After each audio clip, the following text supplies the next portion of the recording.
Ça fait 1 an et demi que j'ai ouvert mon PEA et c'est le moment de faire le bilan. Pour me présenter rapidement, je m'appelle Rémi, j'ai 30 ans et j'ai décidé de documenter mon parcours d'investisseur sur YouTube dès lors que j'ai ouvert mon PEA il y a de ça 18 mois. Aujourd'hui, ce PEA il est valorisé à 137 000 €, dont 20% de plus-value latente. Et avant de te montrer directement ce qu'il y a dans mon portefeuille, je trouve que c'est assez intéressant de dézoomer pour voir comment ce PEA a évolué durant ses premiers mois. Parce que si on regarde seulement aujourd'hui, forcément que tout le monde dirait oui à un investissement qui a ce niveau de croissance, mais il faut savoir que tout n'a pas toujours été vert et que mon PEA a déjà subi 2 crises. Déjà à la folie du début 2026, on a eu les nouveaux fichiers Epstein qui ont été dévoilés, ensuite on a eu le président vénézuélien qui s'est fait enlever comme si de rien n'était par les États-Unis, et aussi on a les tensions au Moyen-Orient où un jour sur deux on se dit qu'on part en 3e guerre mondiale et l'autre jour on se dit ah bah non, c'est bon, un accord de paix a enfin été trouvé. On voit une belle régression au niveau de mars, mais c'est loin d'être le pire que j'ai subi sur mon PEA parce que 6 mois après l'ouverture, j'étais confiant, je me disais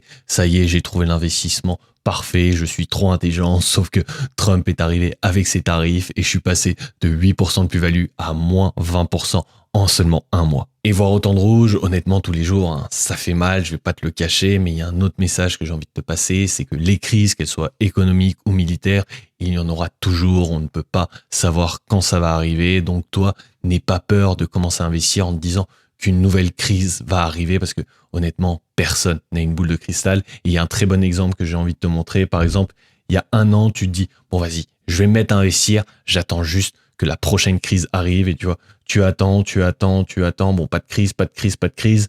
Là, les dossiers Epstein, ok, on enlève le président vénézuélien, ok, ça commence la crise, bam, le problème au détroit d'Ormuz, bam, là ça crache, on est là, on est au plus bas, on achète. Là, t'aurais eu l'impression d'avoir acheté bas, après, oh, il y a eu la croissance, c'est exceptionnel, sauf que, bah, en fait, le point où tu as acheté, c'est 7% plus haut que le point du début de l'année. Donc, certes, en achetant au plus bas de la crise, tu vas ne voir que du vert après, hein, tu vas avoir de la croissance, mais tu vas pas te rendre compte qu'en fait, si tu avais investi les 10 mois plus tôt, tu aurais pris 7,5% plus. Certes, tu aurais fait un moins 5%, peut-être moins 10% pendant la crise, mais à la fin, tu aurais été largement gagnant. Donc arrête de te prendre la tête, arrête de vouloir timer la prochaine crise. Si tu as envie de commencer à investir, n'hésite pas, commence dès maintenant. Tu peux investir de manière progressive, pas obligé de mettre toutes tes économies d'un coup, mais en tout cas, n'attends pas des mois ou des années, car dans tous les cas, sur le long terme, tu seras perdant. Et dans tous les cas, même si tu avais prévu qu'il n'y avait pas de 3e guerre mondiale qui se ferait, est-ce que tu avais prévu l'explosion derrière? Parce que cette explosion, elle n'est pas due aux tensions politiques, elle est due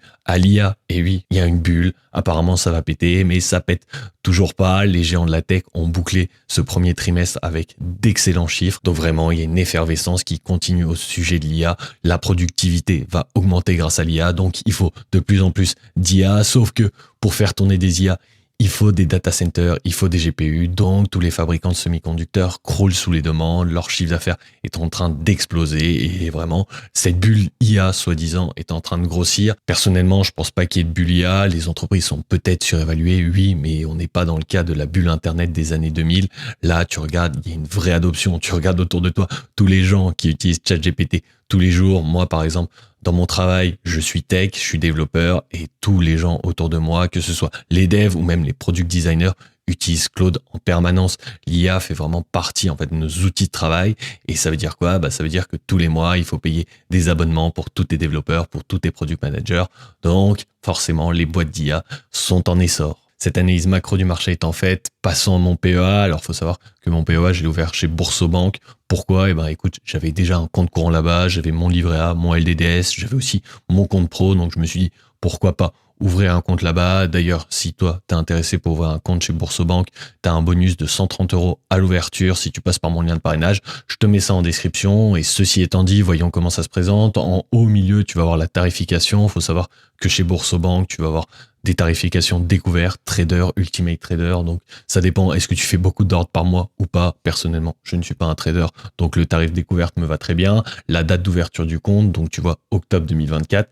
Et le mode de gestion libre, ça veut dire que c'est moi qui choisis sur quoi j'investis. Ce n'est pas une gestion pilotée où là, il y aurait besoin de payer des frais, mais par contre, il n'y aurait rien besoin de faire. Il n'y aurait pas besoin d'acheter mes ETF ni mes actions. En haut à gauche, première ligne, on a d'abord la valorisation totale de mon PEA. Donc ici, 138 000 €. Ce qui est intéressant, c'est que quand j'ai commencé la vidéo, on était à 137 800. Sauf que forcément, hein, mon portefeuille varie. J'ai des ETF, donc la valorisation change en permanence au cours de la journée. Mais bon, 200 euros. J'ai pas gagné 200 euros en une heure, absolument pas. C'est juste la valorisation qui va sûrement redescendre plus tard. C'est comme ça. La bourse, ça oscille toute la journée. Ça sert à rien de regarder en permanence. Nous, ce qui nous importe, c'est la valorisation et le gain sur le long terme. Ensuite, deuxième ligne, on a le solde d'espèces, c'est entre guillemets le compte courant de ton PEA. Donc, c'est l'argent que tu peux utiliser pour investir en ETF ou en actions. Là, j'ai déposé 3 000 euros, c'est-à-dire que j'ai 3 000 euros pour acheter actions ou ETF. En troisième ligne, évaluation des titres, donc la valorisation de toutes les parts d'actions ou d'ETF que j'ai. Attention, c'est une valorisation à l'instant T, elle évolue au cours du temps. Ce n'est pas de l'argent qui est disponible, c'est globalement l'argent que je toucherais si je décidais de vendre tout maintenant, mais ce n'est pas comme si j'étais riche de 135 000 euros. Non, en soi, j'ai des actions et j'ai des ETF. Ensuite, les plus-values et moins-values latentes, c'est globalement en fait la valorisation des titres que j'ai aujourd'hui contre la valorisation des titres quand je les ai achetés. Aujourd'hui, il y a 20% de différence. Ça veut dire que globalement, en moyenne, mes titres que j'ai achetés, donc ETF, actions, ont pris 20% par rapport à mon prix d'achat. Et pour finir, plafond de versement, 150 000 euros. Donc ça, c'est la loi. On ne peut pas mettre plus de 150 000 euros sur un PEA, sachant qu'on peut en ouvrir que un par personne. Donc globalement, c'est ton crédit à vie sur un PEA. Et ensuite, le cumul des versements, 115 000 euros. Ça veut dire que aujourd'hui, j'ai déposé pour le moment 115 000 euros sur mon PEA. Ça veut dire que je peux en déposer encore 35 000. Et maintenant, voyons les 4 ETF sur lesquels j'ai investi au cours de ces 18 mois. Alors, les noms sont assez barbares, mais t'inquiète pas, on s'y habitue. La première ligne, tu peux reconnaître, c'est le MSCI World. Donc, ça investit sur 1400 entreprises de 23 pays développés. C'est assez diversifié, mais attention, c'est extrêmement concentré sur les États-Unis. Tu peux voir actuellement que mes parts de cet ETF sont valorisées à 65 000 euros, dont 8 500 euros de plus-value, c'est-à-dire 15% de plus-value latente. C'est vraiment une super performance sur 18 mois. Mais ensuite, on a encore mieux, on a le Nasdaq 100, où là, on a une valorisation en 60 000 euros, mais par contre, on a 25% de plus-value. C'est totalement énorme et cette croissance, elle se justifie par ce qu'on a discuté avant. Les boîtes de tech et boîtes d'IA sont en essor total. Il y a beaucoup d'investissements qui sont faits dans ces entreprises et forcément, ça se résulte sur la valorisation de la part. Donc, est-ce que ça continuera sur long terme? On ne sait pas, mais pour l'instant, deux super perfs. Et ensuite, on va avoir mes deux ETF leviers. Donc attention, là, c'est des choses un peu plus risquées. Un ETF levier, comment ça marche? Et bien, en gros, chaque jour, il va regarder l'indice, combien il fait. Par exemple, si l'indice, ça fait plus 1%, lui, il va dire, OK, on va multiplier ce 1%. Là, en l'occurrence, c'est un x2. Donc, on va passer au lieu de 1%, on va passer à 2%. Sauf que ça marche forcément à la hausse comme à la baisse. Donc, si tu fais moins 3% une journée sur ton ETF classique, bah, l'ETF levier fera moins 6%.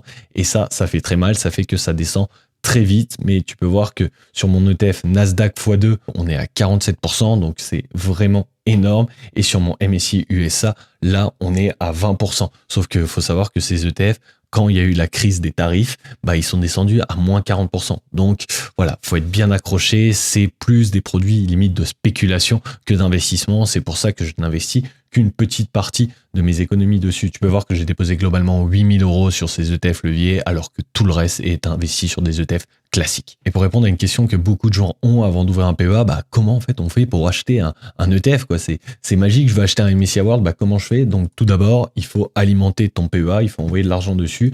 Donc, comment ça se passe? Bah, tu vas faire juste un virement dessus. Donc, tu vas prendre de l'argent de ton compte courant, tu vas l'envoyer sur ton PEA, tu vas choisir bah, la somme que tu veux. Par exemple, tu veux investir 1 000 euros, bah, tu vas t'envoyer 1 000 euros, tu vas faire ce virement et ensuite, ça va arriver dans le fameux compte espèces. Et là, quand c'est sur le compte espèces de ton PEA, tu peux utiliser cet argent pour investir sur des ETF ou même des actions.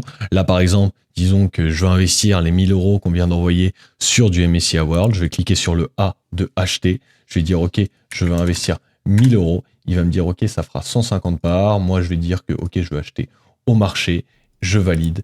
Il me fait le calcul. Voilà, les frais vont être donc de 2 euros. Ça va être les frais de l'ETF, donc les frais finalement qui sont reversés à BlackRock. Au niveau des frais de courtage, on est à 0 euros parce qu'il y a une offre BlackRock et Boursorama qui fait que les ETF de iShares sont à 0 euros de frais de courtage à l'achat. Moi, je trouve ça quand même assez intéressant. Et donc après, bah voilà, je valide l'ordre et c'est fait. C'est aussi simple que ça. L'ordre sera passé directement au prix du marché. On ne calcule pas est-ce qu'on veut attendre que le marché baisse un peu, etc. Moi, perso, je ne me prends pas la tête avec ça. Peut-être que je pourrais gratter quelques pourcents sur le long terme, mais en fait, ça n'en vaut pas la peine parce que je n'ai pas de boule de cristal. Je ne peux pas savoir si la journée du lundi va faire plus 1% alors que la journée du mardi va faire moins 2, donc faut mieux investir le mercredi matin. Non, ça, c'est des choses, malheureusement, on peut pas savoir, hein. Si j'avais une boule de cristal, croyez-moi que je serais déjà milliardaire. Donc voilà, tu vois que investir sur des ETF, ça prend que quelques minutes tout au plus chaque mois. Donc si tu veux ouvrir un compte chez Boursorama, comme dit, je te laisse mon lien de parrainage en description. Mais aussi, si tu veux ouvrir un PEA dans une autre banque et tu veux comparer tous les acteurs du marché, j'ai comparé les 14 meilleurs courtiers qui sont disponibles pour ouvrir un PEA en France. Je te mets mon lien également en description. Et sur ce, je te dis à la prochaine. Ciao!